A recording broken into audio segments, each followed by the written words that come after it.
नमस्कार दोस्तों, मेरा नाम है अंशुमन नायक और आप सभी का बहुत बहुत स्वागत है इंडियन डिफेंस न्यूज की डिफेंस टॉक सीरीज में, जहां पर हम रोज नए नए डिफेंस अपडेट्स के बारे में बात करते हैं। तो चलिए देर न करते हुए आज की वीडियो शुरू करते हैं।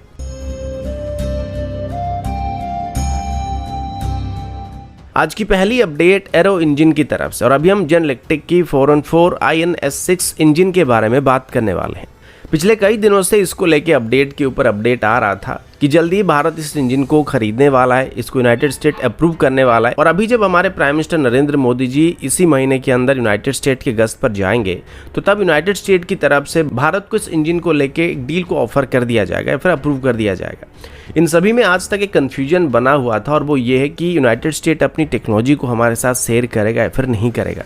और यूएस गवर्नमेंट की तरफ से इसको अप्रूवल दिया जाएगा या फिर नहीं दिया जाएगा। तो अभी जरा डिटेल में इस इंजन डील के बारे में बात करते हैं। देखो, ऐसा नहीं है कि भारत अकेला इस जनरल इलेक्ट्रिक की 414 सीरीज के इंजन का इस्तेमाल करता है, और अभी कई और देश भी मौजूद हैं जो कि सेम इंजन को अपनी एयरक्राफ्ट में इस्तेमाल करना चाहते हैं, और इसके लिए यूनाइटेड स्टेट के साथ बातचीत कर रहे हैं। अभी भारत पहला देश भी नहीं होने वाला है जो कि जनरल इलेक्ट्रिक की 414 सीरीज के इंजन को लोकली मैन्युफैक्चर करने के लिए यूनाइटेड स्टेट के साथ नेगोशिएशन कर रहा है। इससे पहले साउथ कोरिया और स्वीडन भी सेम इंजन को लोकली मैन्युफैक्चर करना चाहते हैं, और इनकी टेक्नोलॉजी को भी उनके साथ कुछ हद तक पहले से शेयर किया जा रहा है। साउथ कोरिया की बात करें तो अभी वो अपनी KF-X फाइटर जेट के लिए इस इंजन को इस्तेमाल करना चाहते हैं, और इसको वो लोकली मैन्युफैक्चर करने वाले हैं। साउथ कोरिया की तरफ से हनवा एरोस्पेस की तरफ से इस इंजन को लोकली मैन्युफैक्चर किया जाएगा, और वो करीब 100 के आसपास इंजन को मैन्युफैक्चर करने वाले हैं। लेकिन इसमें सिर्फ 30 से 40% तक ही लोकल सिस्टम का अलाउ किया गया था। दूसरी तरफ स्वीडन की बात करें तो स्वीडन की GKN एरोस्पेस की तरफ से G414 सीरीज के इंजन को बेस करके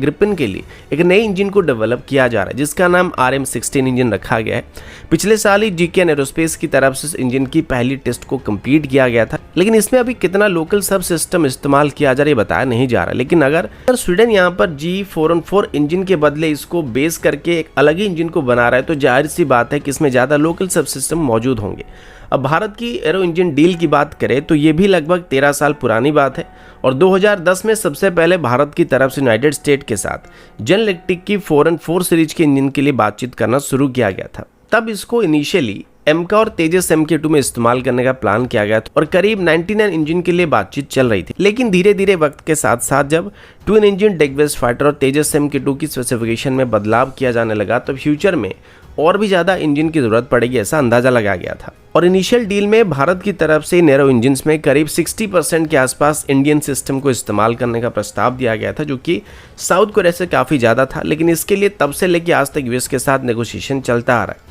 और अभी तो भारत की तरफ से इसमें फुल TOD के साथ साथ इंटेलेक्चुअल प्रॉपर्टी राइट को भी डिमांड किया जा रहा है, जिसमें हम 100% तक इसको लोकली मैन्युफैक्चर करना चाहते हैं। और इसी वजह से यूएस गवर्नमेंट की तरफ से साउथ कोरिया और स्वीडन की इंजन डील की तरह हमारी डील को क्लियर करने के लिए इतना समय लिया जा रहा है। लेकिन अभी यूनाइटेड स्टेट को ये बात अच्छी तरीके से पता चल चुका है कि फ्यूचर में भारत की इंजन डिमांड काफ़ी बढ़ने वाला है, और अगर भारत अपनी फ्यूचर एरो इंजन को यानी कि 130 किलोटन क्लास की एरो इंजन को जो कि अभी बनाने की कोशिश कर रहा है उसको बना भी लेता है, तब भी इनिशियल बैच में जिन MK को बनाया जाएगा और तेजस MK2 को बनाया जाएगा, उन सभी के लिए भारत को कम से कम 300 से ज़्यादा इंजन की ज़रूरत पड़ने वाली है, जिसकी कीमत $4.5 बिलियन के आसपास हो सकता है, और बाद में उनकी सर्विस और मेंटेनेंस के लिए भी करीब $6 बिलियन की ज़रूरत पड़ सकता है। तो एक मेजर कारण है जिस वजह से यूनाइटेड स्टेट अभी भारत के साथ अपनी इंजन की टेक्नोलॉजी को शेयर करने के लिए राजी हो रहा है। लेकिन ऐसा भी नहीं है कि हम इस इंजन को लोकली बनाने वाले पहले देश बनने वाले हैं, क्योंकि पहले से ही साउथ कोरिया स्वीडन इसको बनाने वाले हैं। लेकिन हो सकता है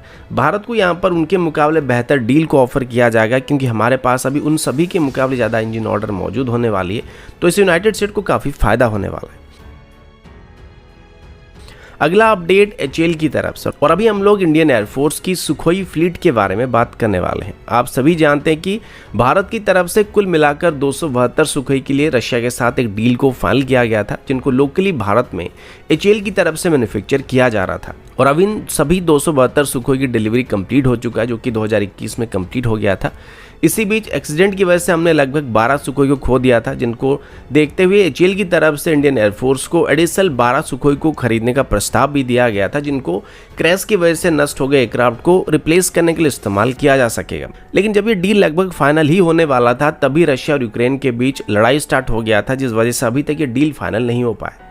लेकिन एचएएल को उम्मीद है कि यह डील जल्दी ही फाइनल किया जा सकता है और इसमें अभी जिन सुखोई को खरीदा जाने वाला है वो हमें करीब $70 मिलियन के आसपास पड़ने वाले हैं या थोड़े ज़्यादा पड़ने वाले हैं और कुल मिलाकर 12 सुखोई की कॉस्ट हमको लगभग 12,000 करोड़ या फिर लगभग $1.6 बिलियन के आसपास पड़ने वाली है। और इस ऑर्डर के मिलने के बाद फिर से एचएएल की तरफ से अपनी सुखोई मैन्युफैक्चरिंग फैसिलिटी को एक्टिव कर दिया जाएगा जो कि 2021 से बंद पड़ा हुआ है।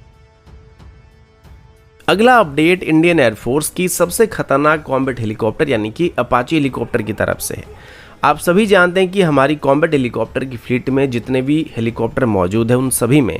यूएस मेड अपाचे हेलीकॉप्टर सबसे ताकतवर हेलीकॉप्टर है और सिर्फ भारत में ही नहीं बल्कि इसको ग्लोबली सबसे एडवांस हेलीकॉप्टर में गिना जाता है। अभी रिसेंटली इंडियन एयरफोर्स के अपाचे हेलीकॉप्टर में कुछ टेक्निकल इशू आने की वजह से एमपी में इसको इमरजेंसी लैंडिंग करना पड़ा था और इसके तुरंत बाद ही ये अभी पता चला है कि आईएफ की तरफ से अभी अपनी एंटायर अपाचे हेलीकॉप्टर की फ्लीट को ग्राउंडेड करने का फैसला किया गया और आईएफ का मतलब यहाँ पर इंडियन एयरफोर्स नहीं बल्कि इजरायली एयरफोर्स है। अब सबसे बड़ा सवाल ये कि अपाचे जिसको दुनिया का सबसे घातक और सबसे सेफ हेलीकॉप्टर माना जाता है उसे किस वजह से इजरायली एयरफोर्स की तरफ से ग्राउंडेड कर दिया जा रहा है और एक तो नहीं बल्कि अपनी पूरी हेलीकॉप्टर की फ्लीट को यहाँ पे ग्राउंडेड किया गया। इस पर इजरायल एयरफोर्स की चीफ का कहना है कि अभी इजरायल एयरफोर्स के अपाचे हेलीकॉप्टर में कुछ टेक्निकल इशू पाया गया था जिनको ठीक करने तक सभी हेलीकॉप्टर की फ्लीट को ग्राउंडेड रखा जाएगा और एक डिटेल जांच बैठेगी जिसके बाद जाके इनको क्लियर किया जाएगा। अब डिटेल में ये तो बताया नहीं जा रहा कि इनमें क्या क्या दिक्कत पाया गया था, लेकिन इससे पहले 2017 में एक बार ऐसा हुआ था जहां पर इजरायली एयरफोर्स के अपाचे हेलीकॉप्टर क्रैश हुआ था और इसमें पायलट भी सर्वाइव नहीं कर पाए थे।